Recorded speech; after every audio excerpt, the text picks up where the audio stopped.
vamos começar aqui, demoramos um pouquinho, mas sem problema, estamos nessa, eu costumo dizer, doutor Ricardo, já vou me apresentar ao senhor e a todos que estão aqui, que eu, como sexagenária que sou, não fui alfabetizada em meio eletrônico, então isso tudo é um grande mistério, por isso que sempre que eu participo desses eventos eu tenho que estar cercada de várias pessoas, porque eu sozinha não conseguiria fazer essa geringonça funcionar. Mas, enfim. Somos dois, doutora.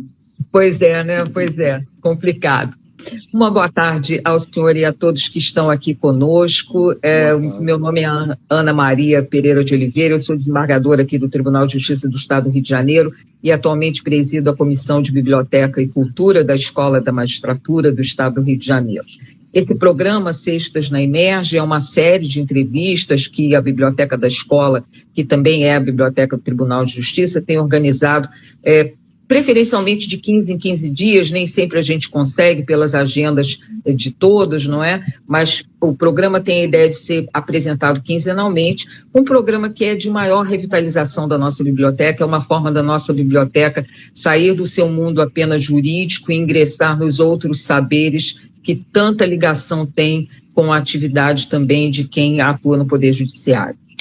A Emerge, a cada mês, ela escolhe um tema, e nesse mês, que é o mês de setembro, né, cujo tema do mês, o Setembro Amarelo, é o tema da prevenção do suicídio, então a palavra que foi escolhida para hoje é suicídio, essa palavra sobre a qual tanto nós precisamos falar.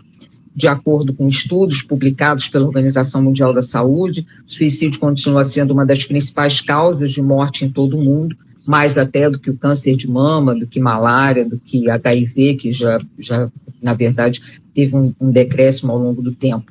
E esse tema também assusta um pouco quando a gente pensa em números no Brasil. Dados mais recentes revelam que mais de 12 mil casos de suicídios foram identificados no Brasil no ano passado. E, para conversar sobre esse tema, nós temos hoje aqui o prazer e a honra de receber o Dr. Ricardo Krause, que é médico, psiquiatra, e a quem eu desde logo agradeço por ter aceito esse convite, esse nosso convite da escola, para que nos traga a sua experiência, o seu conhecimento sobre esse tema. O Dr. Ricardo é especialista em psiquiatria da infância e adolescência pela Associação Brasileira de Psiquiatria, além de ser membro da Associação Americana de Psiquiatria da Infância e da Adolescência e da Academia Americana de Psiquiatria da Infância e da Adolescência.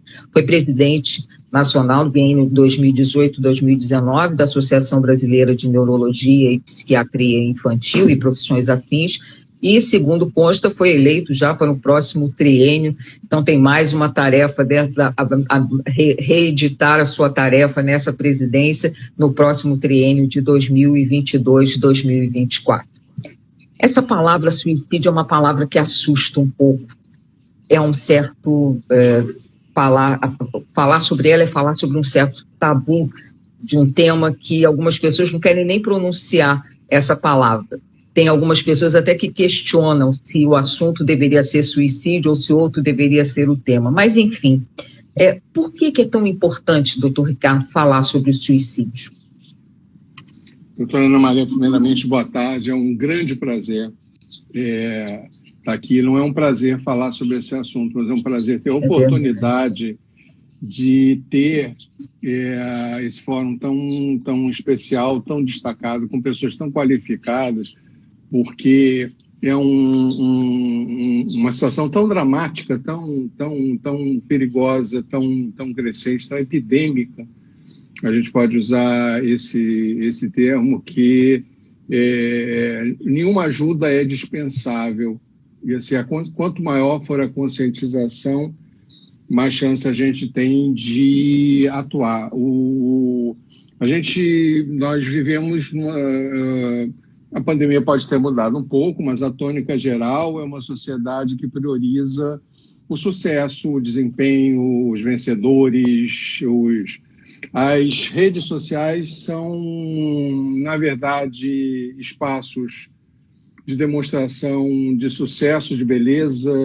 Existe uma ideia muito distorcida de que temos que ser felizes o tempo inteiro e aqui e agora, E queremos que todos vejam, queremos ser admirados pela nossa capacidade de desempenho e de fazermos coisas incríveis e fantásticas, de frequentarmos lugares extraordinários e termos amigos poderosíssimos, enfim. A pessoa que sofre é vista como um perdedor. A pessoa que sofre é alguém que não orna, como dizem os paulistas, não combina com todo esse sucesso, esses tempos tão exuberantes, de qualidades tão extraordinárias. O sofrimento, a pessoa que em geral sofre em silêncio, não evidencia o seu sofrimento. Quanto maior é o silêncio, menos possibilidade de ajuda essa pessoa tem. Por isso que falar sobre isso e mostrar que isso existe é extremamente importante, né? Ficar escondido ou fingir que não está acontecendo não ajuda em absolutamente nada. Porque quando a gente fala que isso existe, as pessoas começam a prestar uma atenção diferenciada e podem, no mínimo, tomar medidas minimamente práticas que fazem toda a diferença. No Rio de Janeiro, 3 lugares eram pontos clássicos e graves de suicídio.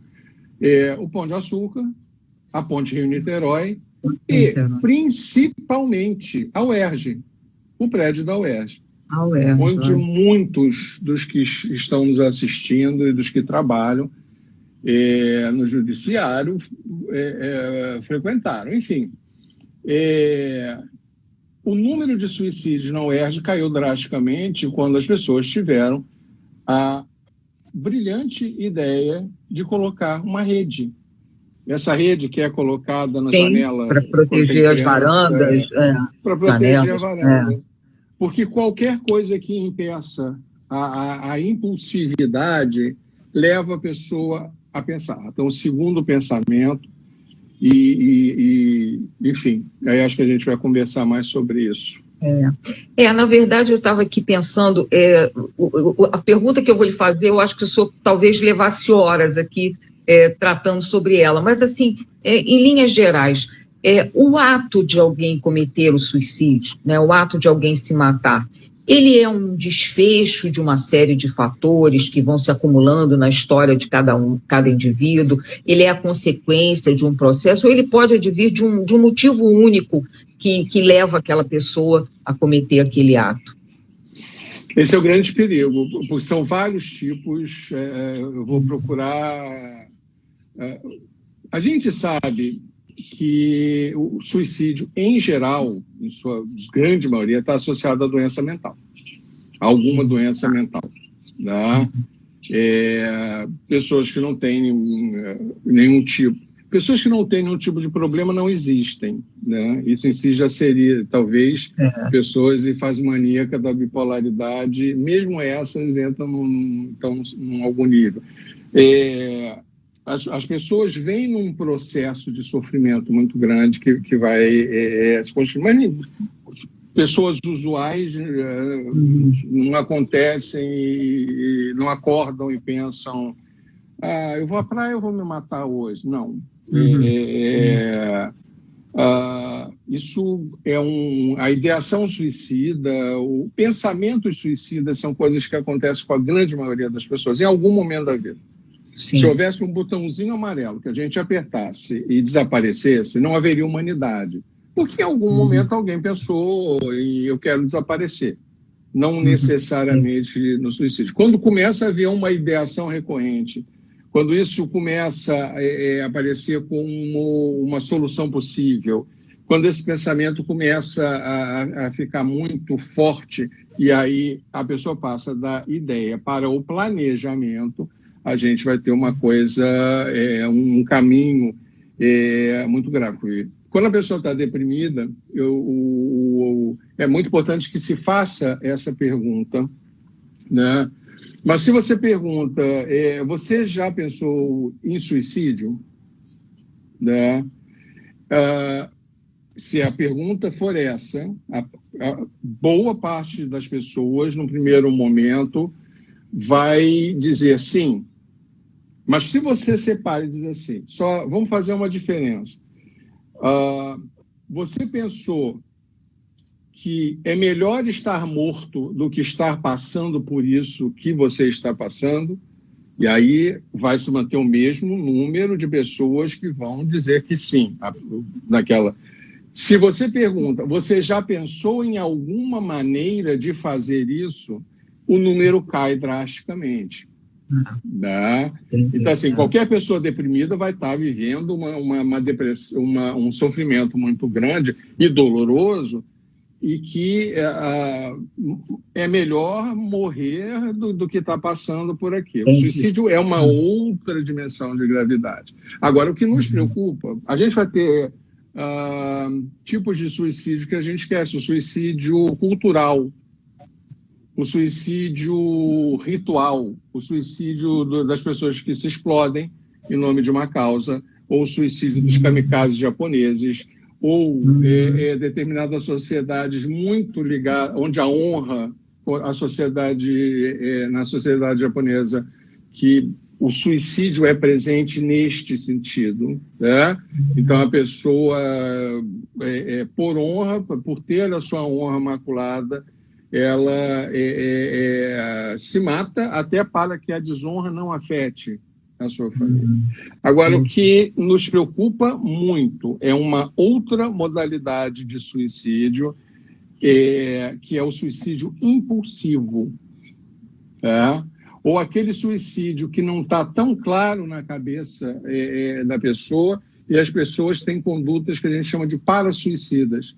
Então, são pessoas que fazem brincadeiras francamente arriscadas. Brincadeiras isso é muito comum, infelizmente, em alguns adolescentes. Por exemplo, passar de um andar alto de uma janela para outra, ou aspas, brincar de se enforcar, ou andar num parapeito estando alcoolizado ou sob efeito. Sim, coisas arriscadas que acabam por ter essa conotação. E o senhor falou em depressão, né? O senhor mencionou a depressão, e a gente sempre ouve dizer que o suicídio é muito provocado por depressão. Será que a gente entende exatamente o que é depressão? Como é que a gente pode fazer a diferenciar uma tristeza, que é um momento de tristeza, para efetivamente depressão? Momentos de tristeza fazem parte da vida. A tristeza é reativa. Né? É reativa a algum fato externo ou interno, ou uma sensação interna. Por que eu digo uma sensação interna? A pessoa pode vivenciar uma sensação de rejeição sem ser rejeitada, mas ela interpreta ou se sente de alguma maneira por alguma questão, pessoas, por exemplo, com transtorno de personalidade borderline, são pessoas muito sujeitas, são pessoas que têm enorme medo do abandono, tá? E interpretam mínimos sinais de desatenção ou de não atenção idealizada como uma rejeição grave que vai caminhar para um abandono.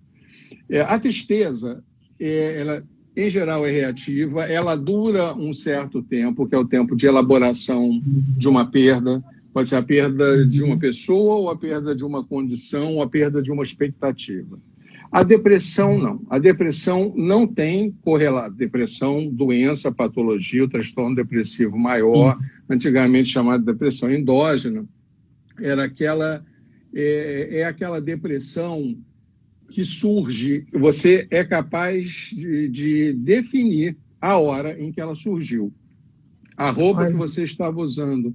Tem um livro, um excelente livro sobre esse assunto, do Andrew Solomon, chamado O Demônio do Meio-Dia, que fala exatamente isso. O momento em que ele entra numa depressão. É um desequilíbrio químico de uma ordem tal, isso a gente sabe, é um desequilíbrio cerebral, neuroquímico, em que a pessoa, sem ter a menor razão externa, estando tudo absolutamente equilibrado, ela entra num grau de sofrimento devastador e começa a ter os pensamentos clássicos da desesperança.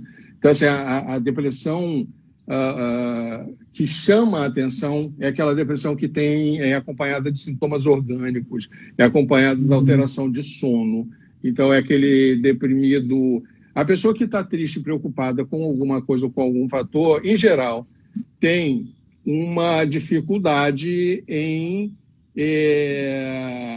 começar a dormir, porque fica pensando, remoendo os problemas. A pessoa com uma depressão desse grau acorda no meio da madrugada e não consegue dormir. É chamado de insônia terminal.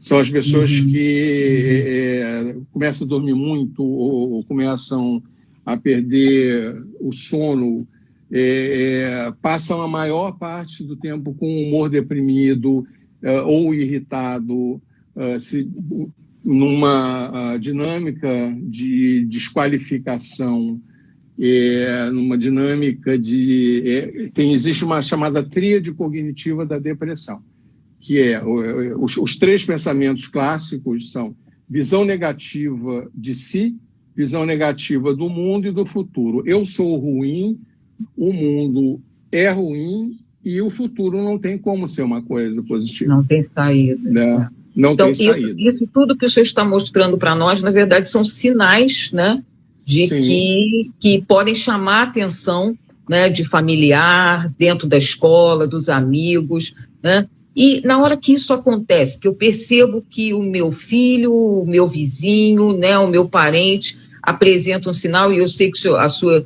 especialidade está ligada, né, a crianças e adolescentes, o que a gente pode fazer por essa pessoa? Eu trabalho muito com adultos. Eu também sou psiquiatra forense. E assim, em psiquiatria forense a gente tem que detectar determinados sinais. Eu enfatizei a parte da infância e adolescência. As minhas campanhas públicas são ligadas à infância e adolescência. A primeira coisa é sinalizar que você falar sobre o assunto. Eu estou vendo que você não está bem. Disponibilizar-se para ajudar de uma maneira não invasiva ou de uma maneira não acusatória. Muitas vezes as pessoas falam de tal maneira com a outra que está em sofrimento como se a estivesse acusando de estar mal. Ou vem com aquelas frases absolutamente... São bem intencionadas, mas são absolutamente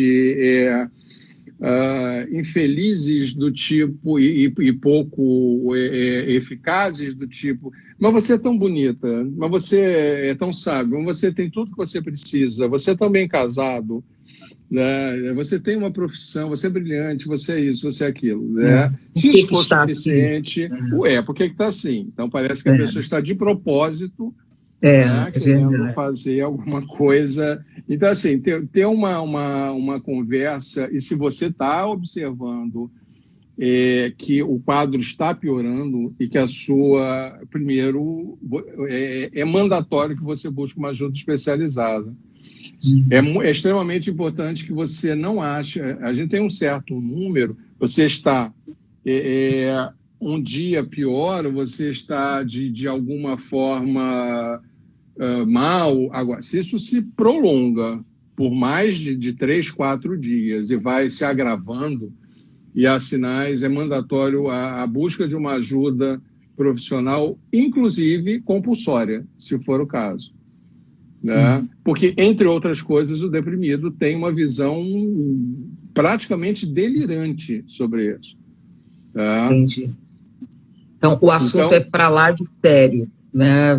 A observação, muito sério, muito sério.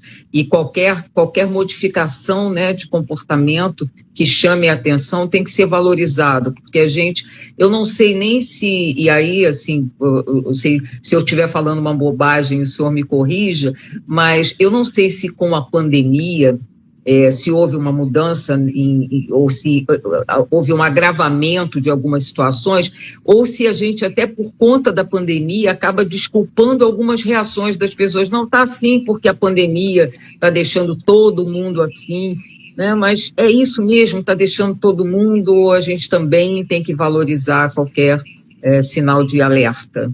Sim, a gente tem que valorizar qualquer sinal de alerta. O que aconteceu na pandemia? O que está acontecendo na pandemia? É verdade. Primeiro, no início, principalmente, diversas pessoas ficaram sem tratamento. As pessoas que, mesmo no meu consultório particular, as primeiras 2 semanas eu tive uma queda de 90% do movimento, mesmo atendendo online. A partir da 3ª semana eu tripliquei o número de atendimentos. Quer dizer, eu tripliquei porque não tinha nem espaço, mas tive que abrir espaço para o aumento da demanda. Primeiro atendendo online, depois eu fui uma das pessoas que atendeu, que abriu algum espaço, porque eu lido com pessoas em situação de risco de violência, de abuso. Essas pessoas não podem ser online fica difícil. Então, eu abri o espaço para as pessoas em situação de risco nesse sentido. O que aconteceu foi descontinuidade de tratamento, ou as pessoas tinham a ideia de que é normal eu estar mal.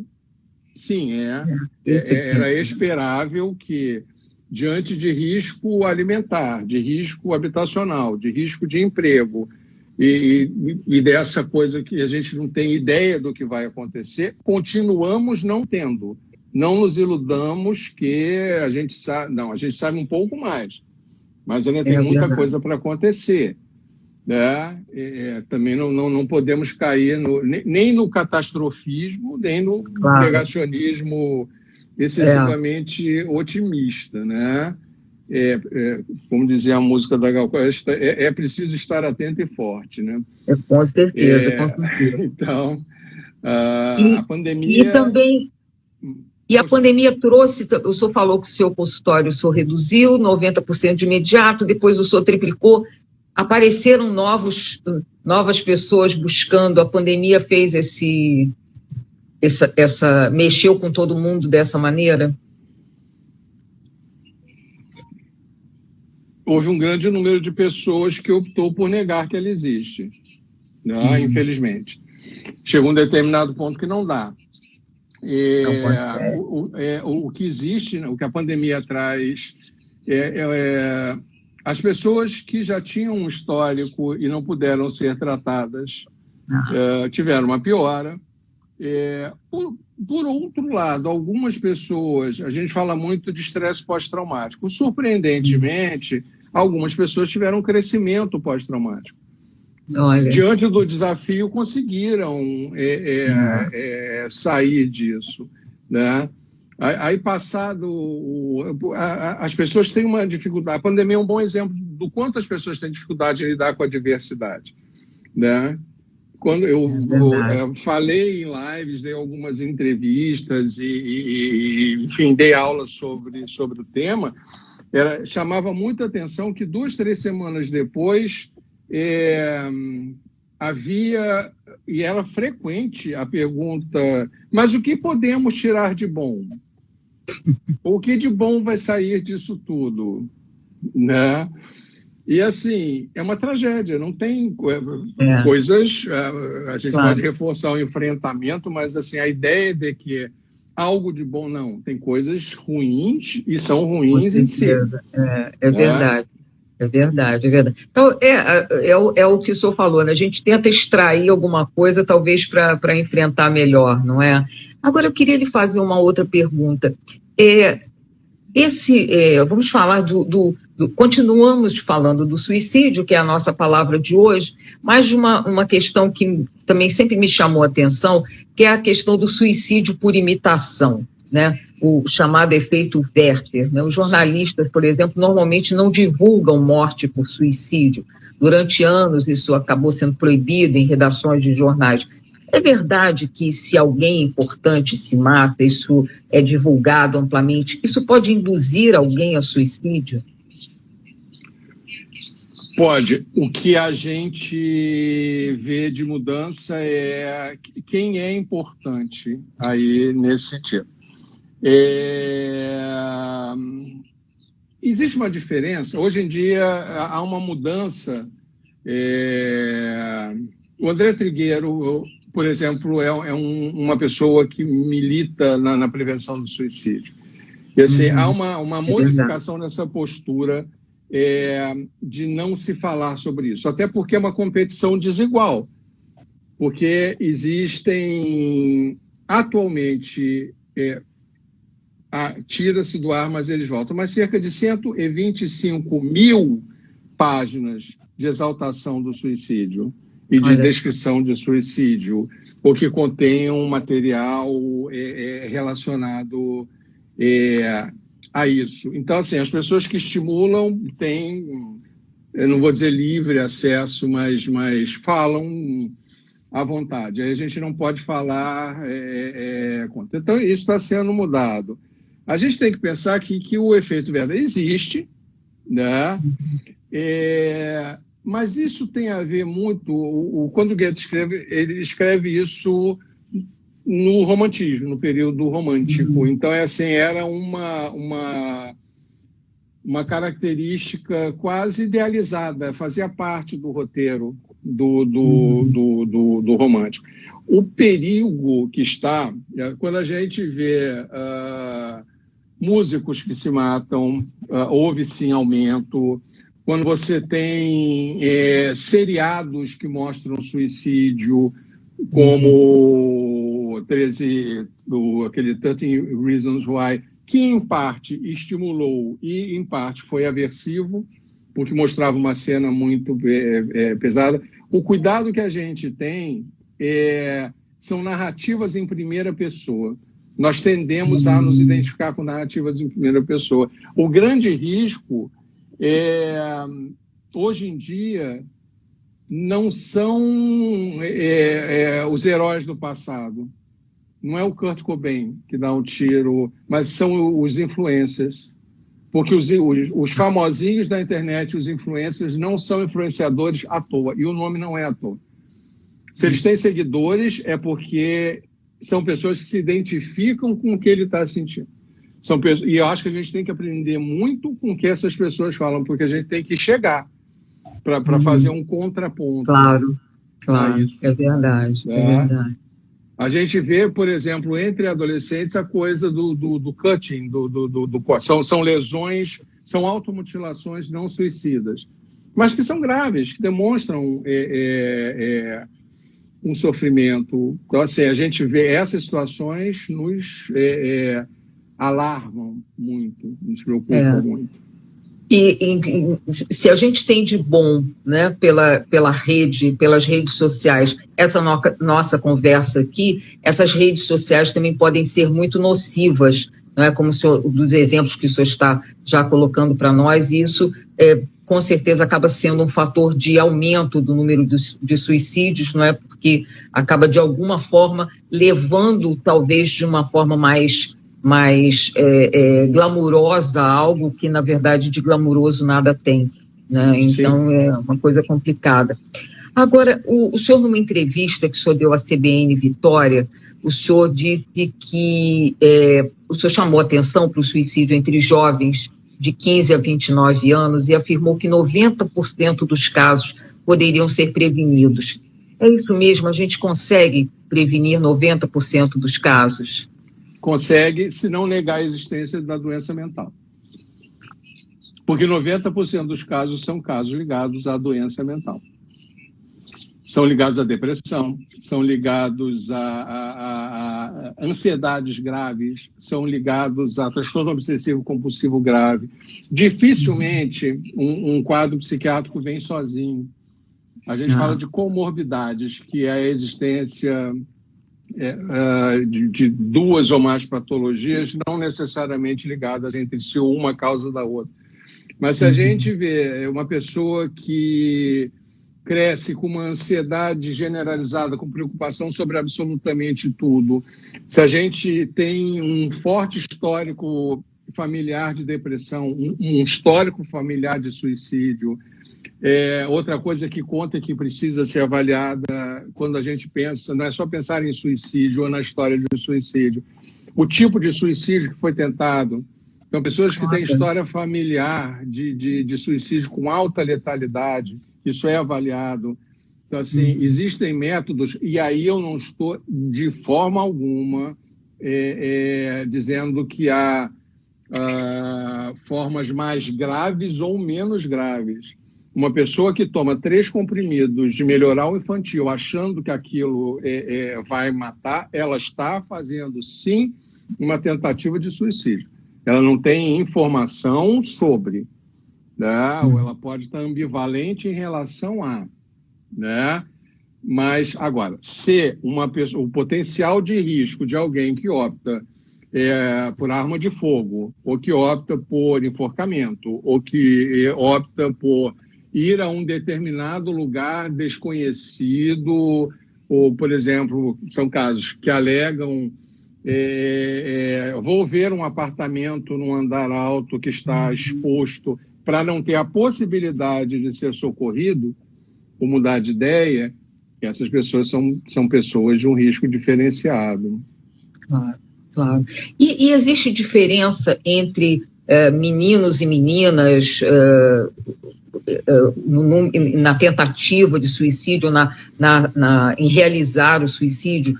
Meninas tentam mais, meninos realizam mais. Existe essa diferença? Doutora Ana Maria, assim, classicamente falando aqui, esses números, o saber em ciência é sempre um saber provisório. Claro. O que eu observo? Os livros, assim, para uma publicação dessa aí, a gente tem... a gente está vivendo uma epidemia de suicídios. Assim, há pelo menos 9 anos. 7, 9 anos, principalmente entre adolescentes. Adolescentes e idosos, que são outro grupo de risco. O que acontece?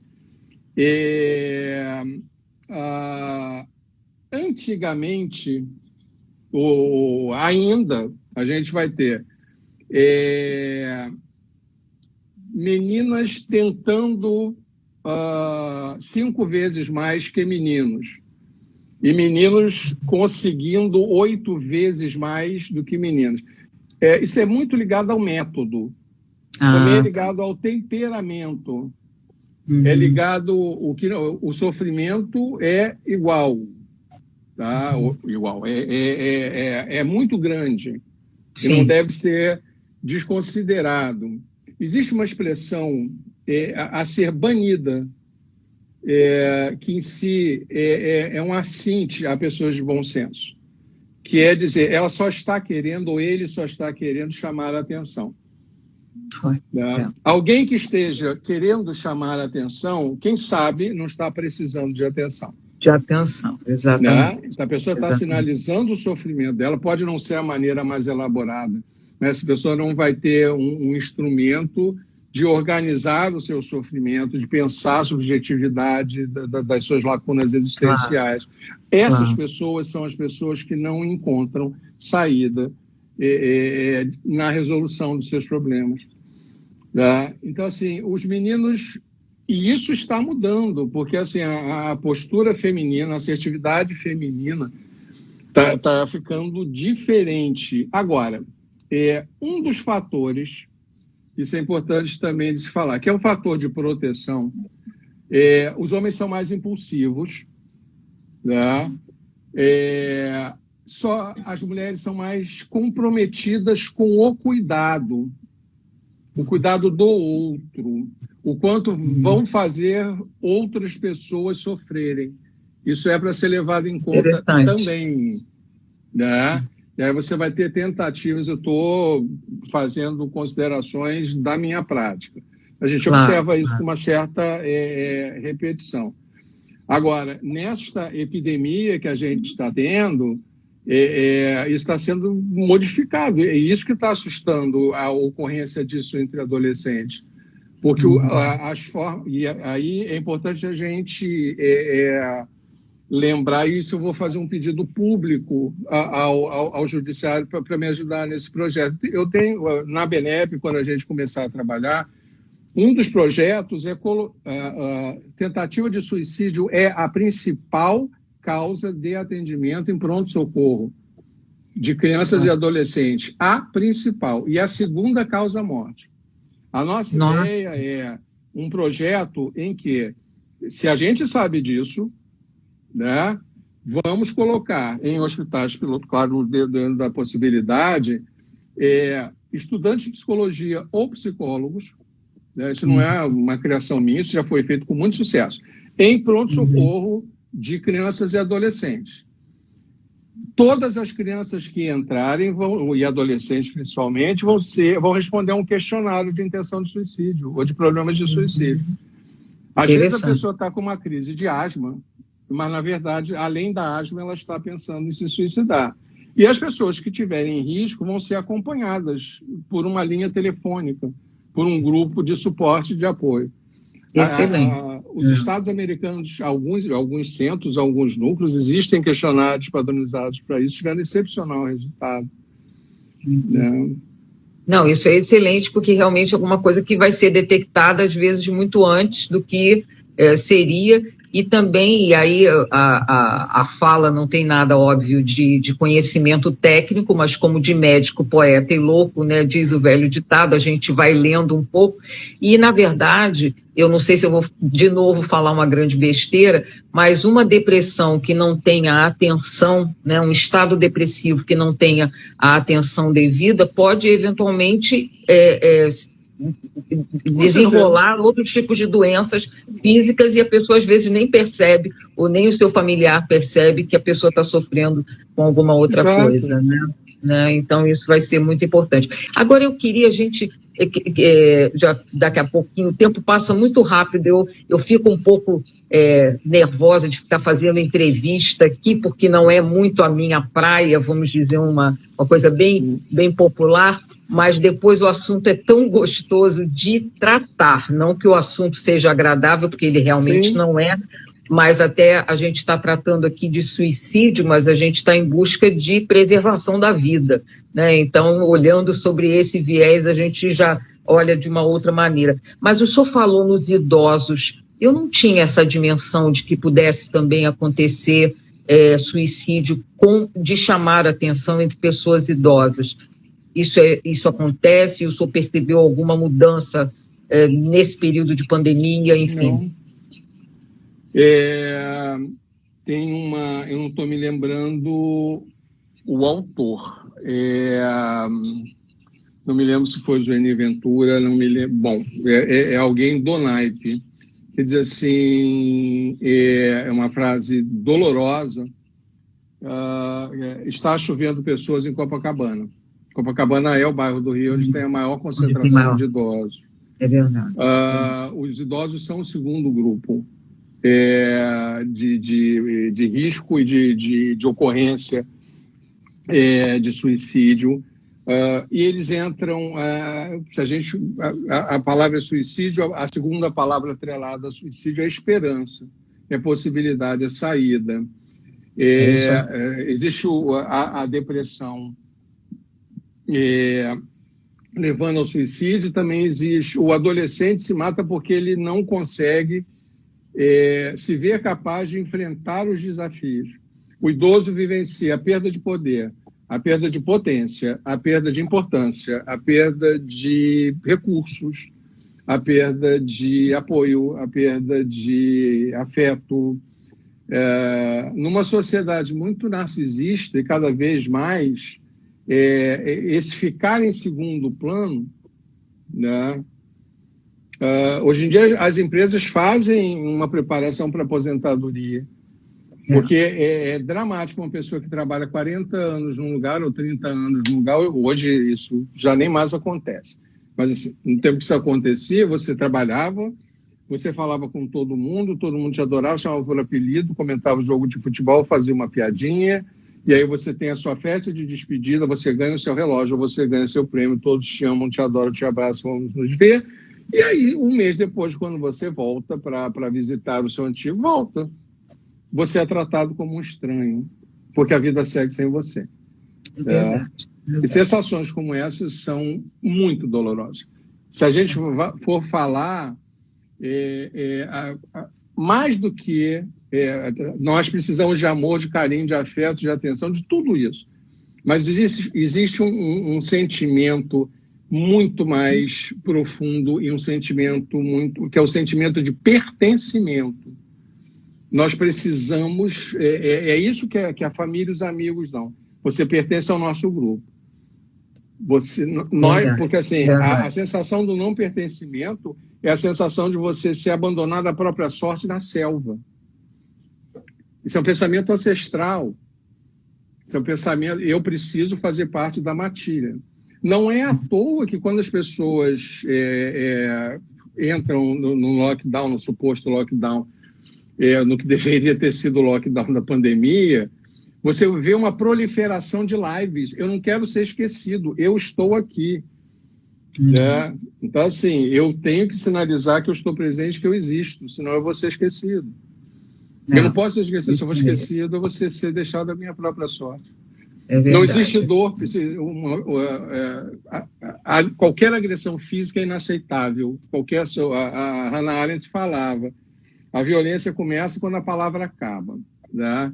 Mas a gente sabe o quão doloroso é o gelo. Dar gelo numa pessoa, acho que as novas gerações nem sabem, mas assim, você ignorar. Exatamente. A pessoa que se sente ignorada, ela se sente inexistente. Ouvindo o senhor falar, eu me lembrei de já faz bastante tempo. Essa senhora até, infelizmente, já faleceu. Ela era uma médica que trabalhava no serviço público ainda quando a aposentadoria era aos 70 anos, e eu a encontrei exatamente no dia seguinte ao que ela completou 70 anos. E ela descreveu a cena da seguinte maneira: até ontem eu assinava as prescrições médicas do hospital em que eu trabalhava. Hoje eu não sou mais ninguém naquele lugar.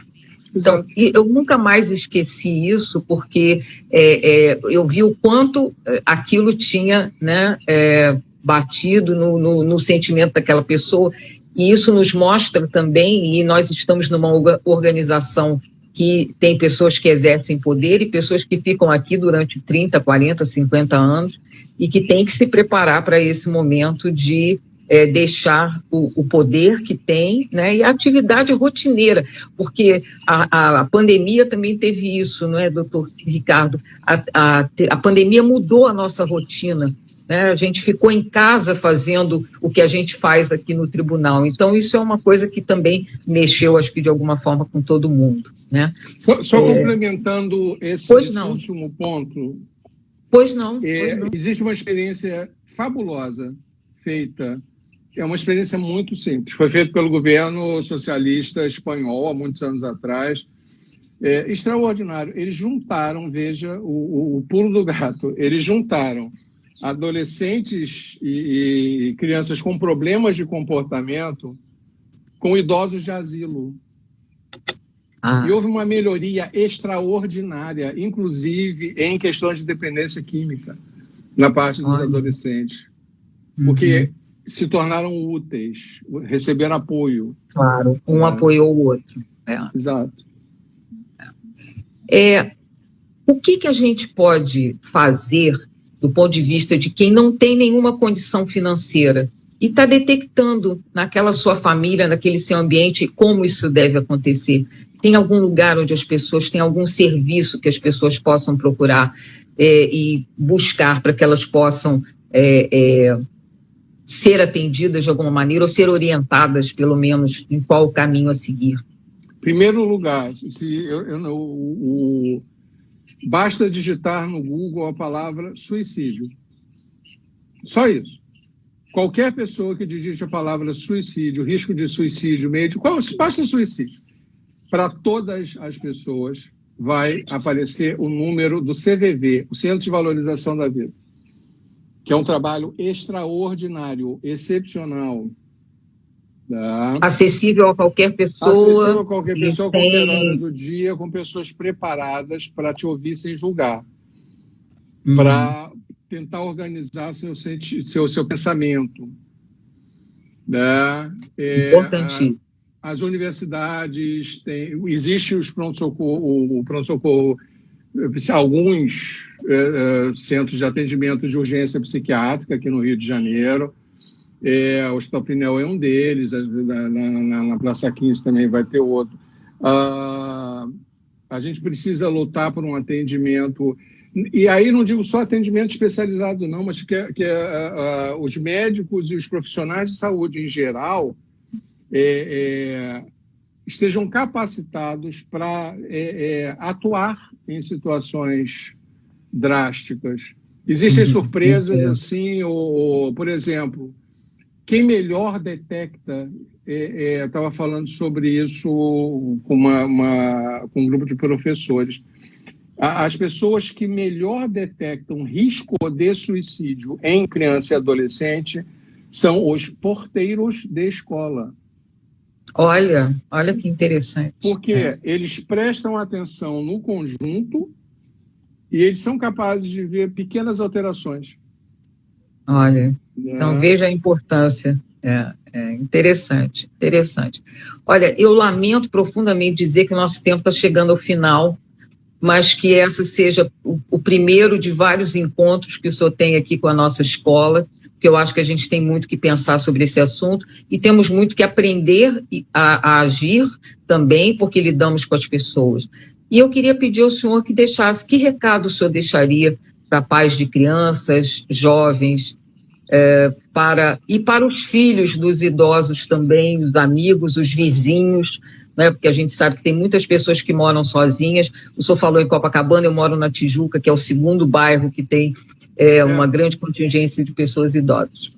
Que recado o senhor daria para nós? Vamos começar a prestar atenção mais nas pessoas de verdade, né? De verdade. Vamos sair um pouquinho...